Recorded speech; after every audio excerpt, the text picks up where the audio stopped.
Triple H reacts to WWE releases. Plus, another top SmackDown star is out with an injury. And which AEW trainee is set to surprise wrestling fans? We'll get to it in the wrestling news right now. Still reeling from the first week of 2022 containing yet more WWE releases. And the one person I think we were waiting to get an opinion from was Triple H, who has been out of the picture on NXT for quite some time. And Wade Keller of PW Torch writes, I've talked with people who had said Triple H was building his team that he would bring with him to the main roster. And if that day came to run the main roster, he wanted his group of people. At some point, it was thought that would include William Regal, Gabe Sapolsky, and Road Dogg, and they're gone. I've heard just a little about Triple H's reaction to all of this, and it sounds like he is bummed out. I think that would be an understatement, Ross, to say that Triple H is bummed out by all of this. Now, obviously, this take I'm going to throw at you here, Tom, is coming very much from the outsider's perspective. But imagine, right, if you had a massive health scare and you were at home recovering, and while you're at home recovering, somebody else was dismantling the house of cards you've built meticulously over many, many years. Now, I assume Triple H has had some sort of input and been kept in the loop, hopefully, surely, but it does seem weird, the timing of how all of this is going on, and I just hope that Triple H is okay, because it must be really hard to see something, as I say, he's built over many, many years just being destroyed by other people. I can't help but feel like the conspiracy theorist in me, being that last week was the week that we saw the three people, the three wise men, if you were, that Triple H would build his version of WWE around, were all released in the same time. Gabe Sapolsky, Road Dogg, and William Regal. I can't help but feel like that's Nick Khan establishing very firm dominance. Like with Triple H's allies gone, now reality can be whatever I want. I can't help but feel that is the case. I just feel for him, because like the idea of Triple H taking over Raw and SmackDown was one that I think as wrestling fans we were quite excited about. We were, weren't we? Remember when NXT was the hip hop and happening thing in the world of professional wrestling? Long gone are those days, I would say now, Tom. What do you reckon? It feels that way, but it feels like NXT has fallen back to what it was always meant to be. I think Triple H had ideas beyond that initial roadmap for NXT. You know, his ideas of his visions of grandeur were almost far too big for NXT. It sort of throws out there the idea of, do we see Triple H? I know it seems unrealistic. The idea of Triple H breaking away from WWE at some point this year. What do you think? Because I know the easy answer is to go, don't be stupid, get off the internet. But there's still part of me that thinks, you know what? Like, you watch back for the news podcast this morning, I was watching back some of those promos where he talks so impassioned to the NXT fans. I kind of feel like if you decided to go it alone, he'd do all right. It's a good job his father-in-law is not known to be a petty man. So if he did break away, I'm sure Vince would be fine with it. I'm sure he would let it roll. I'm sure he'd absolutely let it roll. More on this story as we get it. No doubt there'll be more words from Triple H in weeks to come at Cultaholic.com. Another major SmackDown star is out with an injury. We talked just before the weekend about Drew McIntyre potentially missing WrestleMania. Now we have a top star missing the Royal Rumble, don't we, Ross? We do. WWE themselves tweeted, breaking, Sasha Banks is expected to be out for 6 to 8 weeks after suffering a foot injury Sunday evening at a live event in Fayetteville.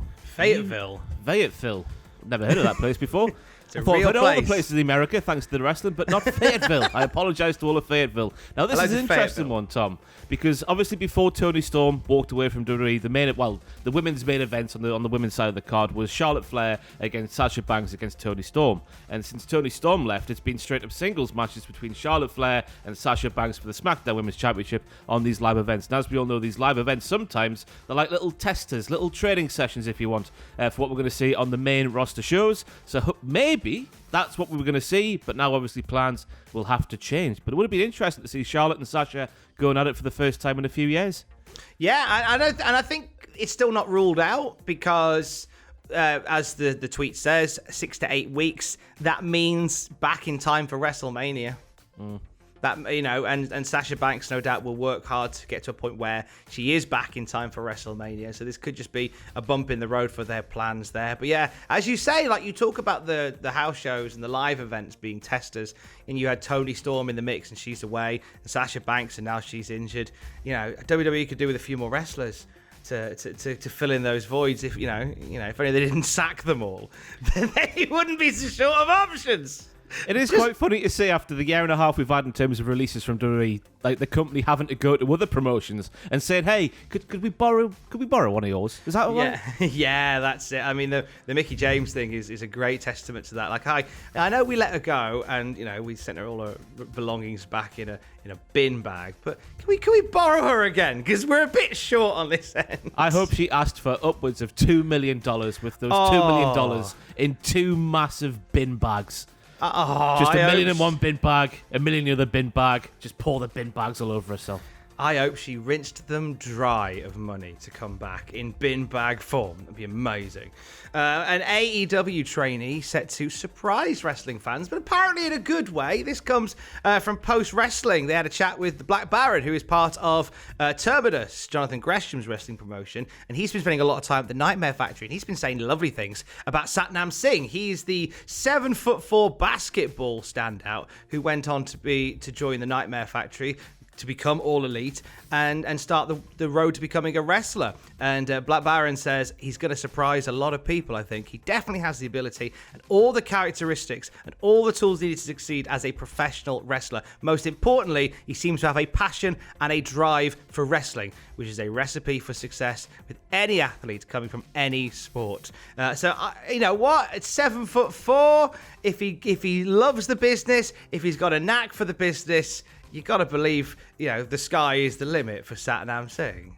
I know we laugh at I laugh at Vince McMahon for liking big sweaty men. It's penchant for big sweaty men. But even when you got to throw the obvious comparison to Omos, because obviously Omos came from basketball as well. I've been led to believe where he was, where he had the gimmick of Jordan Omegbahin, but that's his actual name, isn't it? Not a gimmick. What am I talking about here on this Monday morning? But you just look at Omos, and maybe he's green as grass, as we like to say in the professional wrestling business. As I sit here, not in the professional wrestling business, but you can't take away the fact that when you see Omos just get in the ring and do something big and powerful, it's very impressive because he's so big. And this man is bigger. I don't think Omos is 7'4", is he?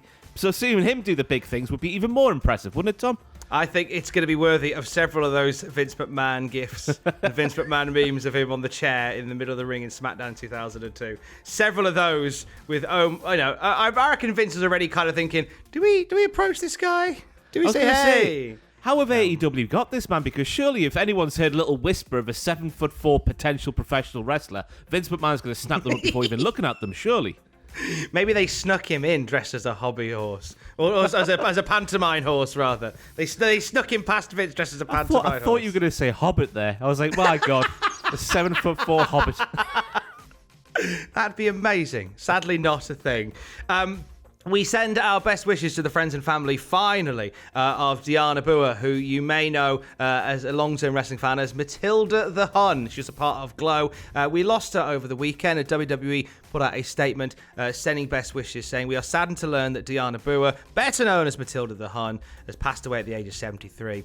Born in Southern California, Bua would spend much of her life in the spotlight as a pioneer in sports entertainment. After helping the wrestling team at El Camino Junior College win a state championship, Bua made her professional wrestling debut as the masked Queen Kong. She broke through competing as the feared Matilda the Hun in the Gorgeous Ladies of Wrestling promotion, and outside the ring has appeared in movies such as Spaceballs and Brain Smasher: A Love Story. She was also in an episode of Married with Children, and she was in Night Court as well. And if you watch the video to Love in an Elevator from Aerosmith, she's in that as well.